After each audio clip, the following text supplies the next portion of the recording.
Okay, thanks for joining me for another guide. So today we're going to be learning the Queen's Gambit, played by White. Actually, yeah, played by White. So e6, uh,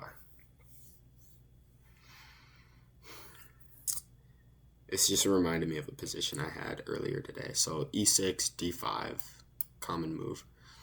Um, your main plan is to just get these lines open. So White tries to prevent that. This is e7. You're just trying to get the rook up, prevent black from doing any like movements. Black responds with this, and this is very provocative because it really just defends everything good. Knight here, pawn here. I'm just gonna go through just kind of like the standard moves here. Push, takes, here, push, takes, takes. Knight here, attacking and protecting that square. You go for a queen trade, but black gives a check, block, and then black usually goes here, just threatening this.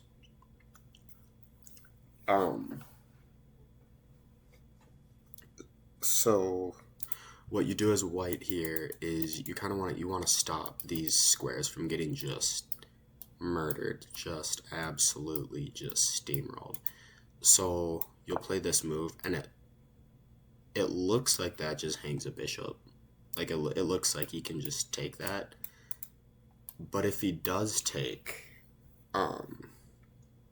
you have check and threatening the bishop. So it would go like this, check, and then you just win the bishop back like that. So obviously you don't take that. The best move is knight here, stopping this check. And white usually just simply goes here, just really pressuring everything. And black just takes it, because since the queen's pinned, you can't take back, but you can take back with the queen. So that's what you do in this position, and this is really standard. You see this in a lot of queen gambit setups. And white's still trying to push these pawns. So what black usually does here is now they take, because now if they give this check, the knight's here and can just take it.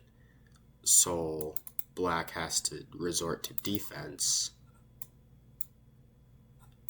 and play bishop here, pinning the knight to that pawn, because as soon as this knight moves, this pawn can move, and white doesn't want that to happen. But black just moves it anyways. It's defending the queen, or defended by the queen. And so white here just takes the bishop because it's free. The next few moves are black here, discovered on the bishop and attacking the queen. And you again, this is another position where you think you can just take the knight and be good. But if you do that, black just gets really good just development. And it's just really not good. So you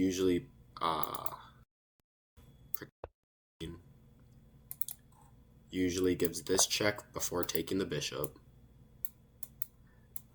king here, and then here, boom, discovered on the queen and also on the rook.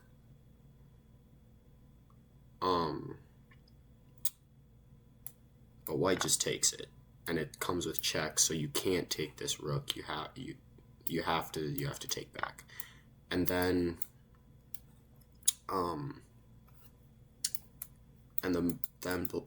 sorry, it's white's turn, right? So then white goes here, takes, here, takes, here, knight here, pinning the knight to this file,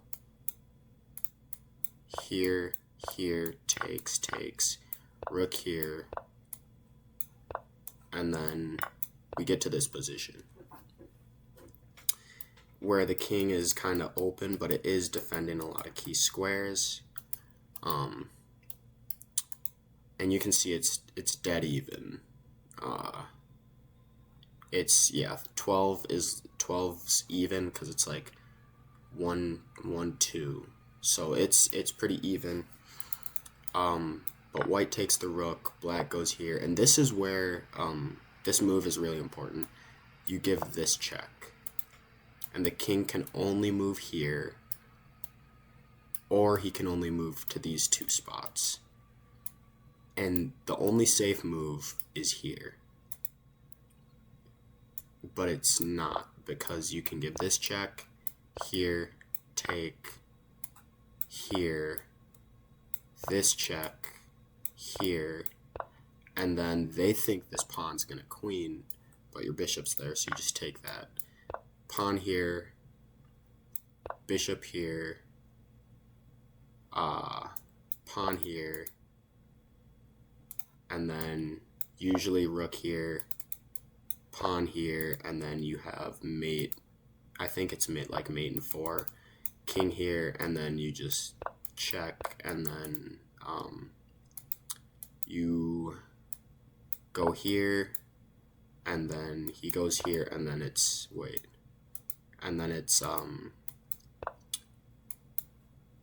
pawn here, and then you go here, and then you go here, and then check here, and checkmate. So that's how you play the Queen's Gambit as white. I hope you learned something today, and try playing this in your next game. You just got to remember this check here. This is the most important move of the entire game. And there's a lot of variations where, you know, he just can get checkmated like that. And I mean, there's just a bunch of variations, but yeah, that's the main idea. Let me know in the comments if you want more tutorials on chess openings. So yeah, thank you guys for watching.